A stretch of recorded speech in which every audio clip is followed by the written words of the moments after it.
नमस्कार विद्यार्थी मित्रांनो.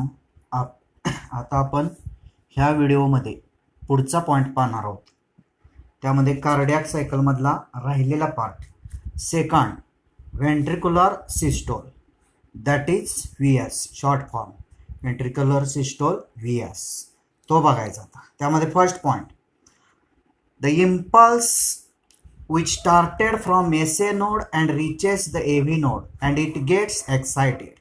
त्यासाठी डायग्राममध्ये पहा, इथं डायग्राम दाखवलेली आहे. काय सांगितलेलं आहे? द इम्पल्स म्हणजेच cardiac impulse which started from, start कुठं होतात? SA नोड, इथून कुठंपर्यंत जातात ते? AV नोड म्हणजे सायनॉट्रियल नोडपासून ॲट्रिओ व्हेंट्रिक्युलर नोडपर्यंत रीच होतात. अँड गेट्स एक्सायटेड, इथं गेल्यानंतर ते काय होतात? एक्साइट होतात. म्हणजेच फर्स्ट पॉईंट त्यामध्ये काय सांगितलेलं आहे? The impulse which started from SA node, start कुठं होतो? SA node, reaches up to, कुठंपर्यंत रीच होतो? तर AV नोड, ॲट्रिओ व्हेंट्रिक्युलर नोडपर्यंत. अँड इट गेट्स एक्सायटेड, तिथं गेल्यानंतर ते एक्साइट होतात. Next point, second point, the impulse, that is cardiac impulse, sends from AV node to bundle of His and bundle of His to Purkinje fibers. मग आता परत एकदा diagram पाहिजे. The impulse, which impulse? Cardiac impulse, send from, कुठून पाठवले जातात? From AV nodes, atrio ventricular nodes, जिथं pencil ठेवलेलं आहे तिथं, टू बंडल ऑफ हीस, कुठंपर्यंत जातात? तर बंडल ऑफ हीस, इथंपर्यंत जातात. हे पॉईंटचं नाव आहे बंडल ऑफ हीस. या पॉईंटचं नाव काय? बंडल ऑफ हीस, म्हणजे जिथं बायफर्केशन झालेले आहेत, दोन पट्टे फुटलेले आहेत, तिथला जो सेंटर आहे तो काय? Bundle of His. म्हणजेच त्यामध्ये इम्पल्स, कार्डियाक इम्पल्स, त्यामध्ये sends from AV nodes to bundle of His and bundle of His to Purkinje fibres, आणि बंडल ऑफ हीस पासून पुर्किंजे फायबर्सपर्यंत जातात. इथं नाव दिलेलं आहे. हे जे दिसत आहेत लहान लहान लहान मायन्यूट जे असतात fibre like structure called Purkinje fibres, त्यालाच काय म्हणतात? Purkinje fibres. म्हणजेच त्यामध्ये पॉईंट डायग्रामवरूनच पाहूया. The impulse that is cardiac impulse sends from AV node to bundle of His, AV node पासून बंडल ऑफ हीस पर्यंत, and bundle of His to Purkinje fibres, आणि बंडल ऑफ हीस पासून कुठं पाठवले जातात? पुर्किंजे फायबर्सपर्यंत. Next point, third, Purkinje fibres spread impulses all over the wall of व्हेंट्रिकल्स. मग त्यामध्ये आता परत डायग्राम, पुर्किंजे फायबर्स जे आहेत हे लहान लहान असणारे Purkinje fibres spread impulses, cardiac impulse spread करण्याचं काम करतात all over the wall of ventricles, पूर्णपणे व्हेंट्रिकलचं जेवढं वॉल आहे, म्हणजे right ventricle as well as left ventricle, spread cardiac impulses. काय स्प्रेडिंग केलं जातं? तर आलेले कार्डियाक इम्पल्स स्प्रेड केले जातात. कुठं? पूर्णपणे wall of ventricles, right as well as left ventricle. कोण करत असतं? Purkinje fibres. म्हणजेच Purkinje fibres spread impulses, that is cardiac impulses all over the wall of ventricle, means right as well as left ventricle. Next point, number 4, ventricular wall contracts causing ventricular systole due to spreading of impulses. म्हणजेच त्यामध्ये काय सांगितलेलं आहे? Ventricular wall contract होत असतं. मग contract होतं त्यामुळे तिथं काय घडतं? लगेच व्हेंट्रिक्युलर सिस्टोल, सिस्टोल घडतो. म्हणजेच तिथं काय झालेलं असतं? कॉन्ट्रॅक्शन. लक्षात ठेवायचं. म्हणजेच व्हेंट्रिक्युलर वॉल ज्यावेळी कॉन्ट्रॅक्ट, आकुंचन पावतं, त्यावेळी व्हेंट्रिक्युलर सिस्टोल घडतो. पण तो कशामुळे घडतो? Due to spreading of cardiac impulses. म्हणजे कार्डियाक इम्पल्सेस ज्यावेळी स्प्रेड होतात त्यावेळी व्हेंट्रिक्युलर वॉल काय होत असतं? कॉन्ट्रॅक्ट्स. आणि त्याच वेळी काय घडतं? Ventricular systole. म्हणजेच fourth point, ventricular wall contracts causing ventricular systole due to spreading of impulses. Next point, fifth, at the time of ventricular systole, right ventricle pumps deoxygenated blood into pulmonary trunk and left ventricle pumps oxygenated blood into aorta, that is systemic aorta. त्यासाठी दुसरी diagram पहा. At the time of ventricular systole, ज्यावेळी ventricular systole चालतो त्या काळात right ventricle जे असतं ते पंप काय करतं, राईट व्हेंट्रिकल हे पंप काय करतं तर पंप डिऑक्सिजनेटेड ब्लड, कशामध्ये डिऑक्सिजनेटेड ब्लड पंप करतं तर पल्मोनरी आर्टरी, ह्या ज्या दोन दिसत आहेत पल्मोनरी आर्टरी, ह्यामध्ये काय केलं जातं डिऑक्सिजनेटेड ब्लड पंप केलं जातं, कशामधून राईट व्हेंट्रिकल मधून. सो कलर इज ब्ल्यू, म्हणून इथं आपण कलर दाखवलाय तो कोणता आहे, ब्ल्यू कलर दाखवलाय म्हणजेच deoxygenated blood. And left ventricle pumps, हे जे आहे ते लेफ्ट व्हेंट्रिकल काय करतं pumps oxygenated blood into aorta, that is systemic aorta. मग हे जे लेफ्ट व्हेंट्रिकल आहे यामधून सिस्टेमिक अवॉर्टामध्ये, हे रेड कलरमध्ये दाखवला आहे तो, या सिस्टेमिक अवॉर्टामध्ये काय केलं जातं ऑक्सिजनेटेड ब्लड पंपिंग केलं जातं.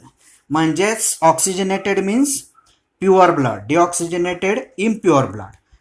व्हाय it is called deoxygenated, because absence of or low of oxygen, म्हणजेच प्रेझेंट असेल ऑक्सिजन तर कमी असतो आणि शक्यतो अब्सेंटच असतो. आणि oxygenated blood, why it is called oxygenated blood, because in this blood oxygen is present, ह्या ब्लडमध्ये काय प्रेझेंट असतं oxygen. So it is oxygenated blood means pure blood. समजलं.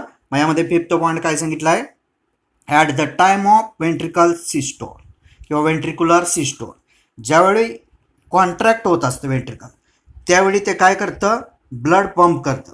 कुठून, right ventricle pumps deoxygenated blood, right ventricle काय pump करतं तर deoxygenated blood into pulmonary artery, कशामध्ये पल्मोनरी आर्टरीमध्ये. And left ventricle pumps oxygenated blood into systemic aorta, आणि लेफ्ट व्हेंट्रिकलमधून pumping केलं जातं ऑक्सिजनेटेड ब्लड, ते कुठं सिस्टेमिक अवॉर्टामध्ये. Next point sixth, ventricular systole increases ventricular pressure and it causes tricuspid and bicuspid valves close right and left atrioventricular openings, preventing backflow of blood into atria, that is lump sound heard. मग हा point आता समजावून घ्या. Ventricular systole ज्यावेळी घडतं increase काय करतं, ventricular pressure increase करण्याचं काम करतं. म्हणजे ज्यावेळी व्हेंट्रिक्युलर सिस्टोल चालतो व्हेंट्रिकलमध्ये त्यावेळी तिथं ते कॉन्ट्रॅक्ट होत असते व्हेंट्रिकल, तिथं मग काय प्रेशर होतं, प्रेशर इन्क्रीजेस होतं. It causes tricuspid and bicuspid valves close. मग इथं असणाऱ्या ज्या ट्रायकस्पीड आणि दुसऱ्या बायकस्पीड, इथं ट्रायकस्पीड वॉल्व असतात, इथं बायकस्पीड वॉल्व, म्हणजेच इथं असणाऱ्या ट्रायकस्पीड वॉल्व आणि इथं असणाऱ्या बायकस्पीड वॉल्व, म्हणजे tricuspid valve present in between right and atrium and ventricle आणि bicuspid valve present in between left atrium and ventricle. म्हणजे यांच्यामध्ये जी ओपनिंग असतात ती तिथं जी ओपनिंग असतात ती वॉलनं झाकली जातात. कोणत्या वॉलनं, tricuspid as well as bicuspid valve काय करतात close right and left atrioventricular openings. म्हणजे इथं जे असणार आहे right atrioventricular opening present in between right atrium and ventricle. right atrioventricular opening कुठं प्रेझेंट असतं तर राईट ॲट्रियम आणि व्हेंट्रिकलच्या बरोबर मध्ये, तिथंच काय असतो मग ट्रायकस्पीड वॉल.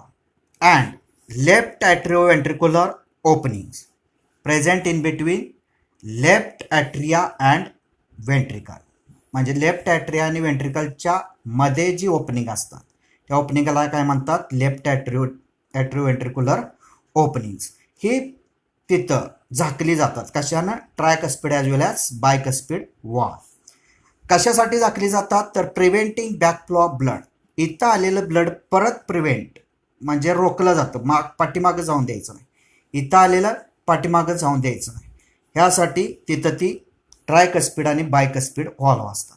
आणि ज्यावेळी तिथं रोखली जातात त्यावेळी लब साऊंड हिअर्ड, तिथं आवाज येतो तो कोणता येतो तर त्या साऊंडला म्हणतात लब साऊंड. समजलं? म्हणजेच 6 point ventricular systole increases ventricular pressure and it causes tricuspid and bicuspid valves.